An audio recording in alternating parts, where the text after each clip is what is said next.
Voilà la maison des grands-parents. Une fois de plus, eh bien, on vient saluer cette maison qui a vu passer les Noëls de notre enfance. Cette fois, je rentre par la cuisine, l'ex-cuisine.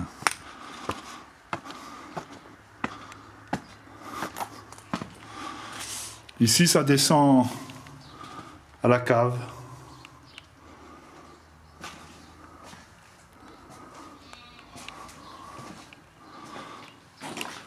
Voilà, la cuisine était là, au fond là-bas, c'était le bureau de grand-père. Et la salle à manger. La salle à manger, il y avait une table ronde ici. Quand on ne se tenait pas droit, grand-père nous enfonçait le poing dans le dos et en disant « tenez-vous droit ». On n'avait pas le droit de boire à table, il fallait boire avant ou après le repas. C'est très mauvais de boire en mangeant, paraît-il. Voilà, ici, il y avait un accès au bureau de grand-père. Ici, il y avait un cabinet. Et la porte d'entrée principale, c'était là. C'est chouette, hein? C'était chouette.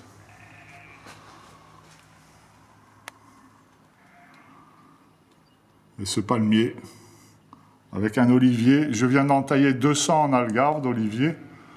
Ben, dès que j'en vois un qui n'est pas taillé, là, qui monte, j'ai envie de le tailler. Bon, si je le taille, ça va me rapporter des cacahuètes. Mais bon, on n'est pas obligé de bosser pour des cacahuètes. On peut bosser pour le plaisir. Allez, on grimpe aux chambres par l'escalier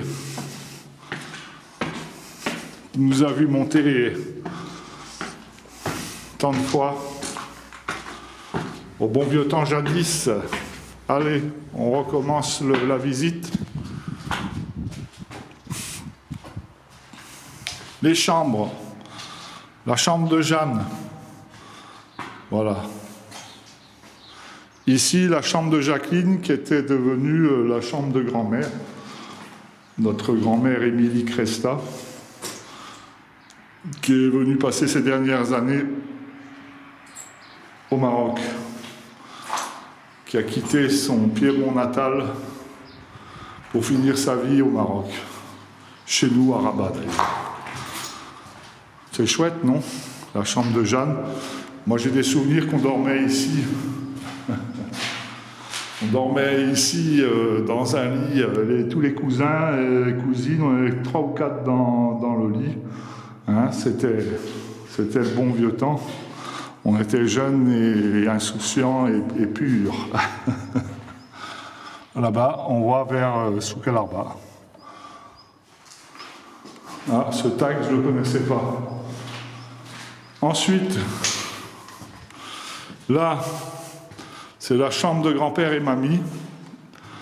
Ceux qui me suivent, ils connaissent la maison par cœur mieux que moi. À chaque fois, je fais le tour de la maison. Le lit était là. Le lit de grand-père et mamie était là. On n'osait pas y rentrer, mais quand même, on passait, on allait sur le balcon. La tête du lit était là. Tac, tac. Et le balcon. Le balcon.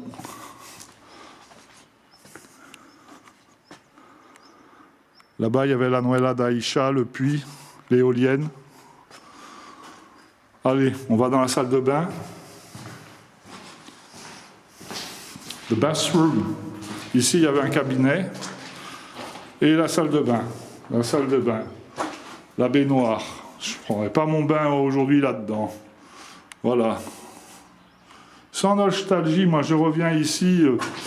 Voilà, c'est le temps qui a passé et j'ai grandi ici. Et la maison demeure incroyable. Et ici, la lingerie, je le dis à chaque fois, c'est là que j'ai mon plus vieux souvenir de bébé. À force de le raconter, il traverse les âges. On me mettait dans un couffin, dans un coussin dans un couffin, un panier, sous ces placards. C'était des placards de maçonnerie, enfin en dur. Et maman ou mamie cousait ici, c'était la lingerie ici, il n'y avait pas de chambre. Enfin, moi j'y ai passé des heures. J'ai ce souvenir assez incroyable. Je ne sais pas comment il m'est resté. Et j'étais dans un panier, quoi. On va dire que j'ai de l'imagination, mais je vous promets que j'ai ce souvenir, comme je le raconte souvent. Et bien voilà. Allez, est-ce qu'on peut aller au grenier? On peut aller au grenier. Vite fait. J'ai pas mangé ce matin. Je me suis arrêté sur la route, mais j'ai pas encore mangé. Le grenier. Voilà. Et ici, le bassin. L'eau de la maison qui arrivait c'était l'eau du puits, un peu plus loin avec une éolienne, et l'eau arrivait jusque là, et par gravité, on avait l'eau dans la maison. C'était une maison qui a dû être construite dans les années 30, 40, elle est indestructible. Voilà, allez, on va à la cave. Vite fait, hein, parce que je continue la route. On descend.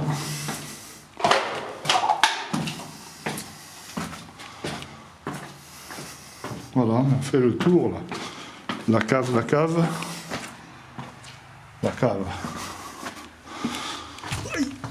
Eh ben, je me suis cogné la tête, mais pas trop fort. Voilà la cave. Ça descend. Carrelage d'origine. Non, je crois pas. Il n'y avait pas de carrelage. Voilà la cave. Avec ces fameuses grilles que grand-père avait achetées je crois, au stock américain. Voilà la cave. Ici, il y avait un hamac qui me paraissait gigantesque. Et un hamac en toile de moissonneuse-batteuse. Voilà. Voilà une grande maison qui nous a vu grandir. Fabuleux, n'est-il pas? Allez, je suis jamais ressorti par là. Ça n'existait pas. Il y a eu un occupant pendant 5 ou 6 ans qui a rajouté cette verrue là sur la maison et qui a fait cette porte là. Voilà, ici, c'était le potager de mamie. Il y avait de la ciboulette, du cerfeuil, des quelques légumes. C'était fabuleux. Voilà.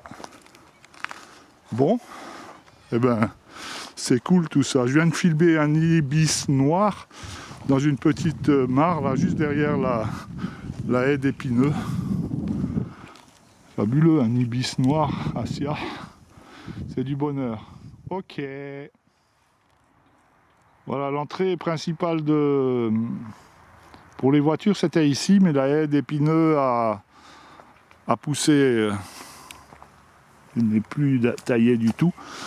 Et voilà, et là c'est la petite piste avec les oliviers plantés par grand-père, pareil, ils sont hors d'âge et ils ont poussé droit. Maintenant on taille les oliviers pour les empêcher de monter, là ça serait un peu dur de les rattraper. Mais j'ai ce virus maintenant de vouloir tailler tous les oliviers que je vois. Je vais attraper ça en Algarve. Voilà, et les moutons qui pèsent, là la route de Soukel Arba à droite, à Moulay-Bouslem à gauche. Voilà. C'est chouette, non? Et là, dans ces oliviers, gamin, j'avais des lance-pierres et je devrais pas le dire, j'en suis pas fier, mais je tuais des petits oiseaux. Voilà, maintenant je les prends en photo, on se rattrape. La nature est belle. Protégeons-la, savourons-la, respectons-la. Mais tiens, il y a l'ibis là-bas, on retourne, on va voir si je peux m'en approcher. Alors, on zoome un peu vite avant qu'il s'envole. Et ouais.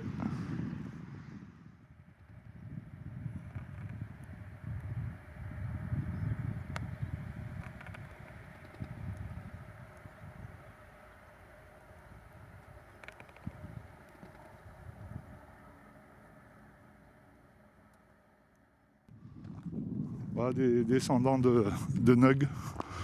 sont bergers quand ils vont pas à l'école.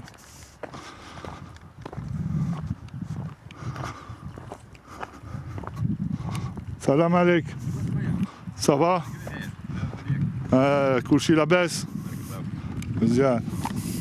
Bonjour. Ça va bien? Ça va. Bonjour. Oh, ça va? Ah, Kouchi la baisse. Là,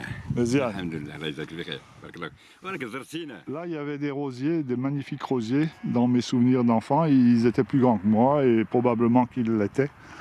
Voilà, des rosiers plantés dans la terre noire. Voilà, je vais y aller parce que je ne voudrais pas arriver trop tard vers Rabat. Voilà. Comment tu t'appelles? Comment tu t'appelles? Redan Khair. Comment? Redan Khair. Redan Khair. Ah, c'est bien. Anna, Thierry, Would, Lisette. Lisette, Would, Dbel. فهمتي؟ مزيان. فين هي الدار؟ ها؟ الدار. ديالي. ايه. هوك. حدا الواد الدار ديال النق؟ ايه. مزيان. كلشي لاباس؟ لاباس. مامان بابا كلشي لاباس؟ كلشي لاباس. مزيان. La blanche, c'est Vanagrad. Vanagrad. Vanagrad. Je suis à Soukel Arba. On va manger des côtelettes d'agneau, c'est une tradition. Une tradition. Donc, si vous voulez de la sauce huile vinaigre, vous demandez ici Vanagrad. Alors ici, le restaurant, on passe chez le boucher, on prend sa viande, on la cuit, on la fait cuire là-bas derrière. Voilà, et le gardien, ben, il me nettoie ma petite maison à roulettes. C'est cool, quoi. Bon. Voilà, il me salue, super. C'est un bon gardien. Là, je suis sûr qu'il surveille la voiture. Voilà, un demi-kilo de côtelettes. Bon, en général, je ne prends pas de salade au restaurant parce qu'au Maroc, bon, je préfère me les faire moi-même en utilisant comme grand-père le père manganate. Et Coca-Cola, comme le vin, je le mélange avec de l'eau. Nouche. Ça, c'est la Vanagrad. Et Coca-Cola avec de l'eau. Voilà. C'est délicieux. Elles sont succulentes, les côtelettes d'agneau. Ceux qui aiment la viande, il faut qu'ils viennent en manger au Maroc.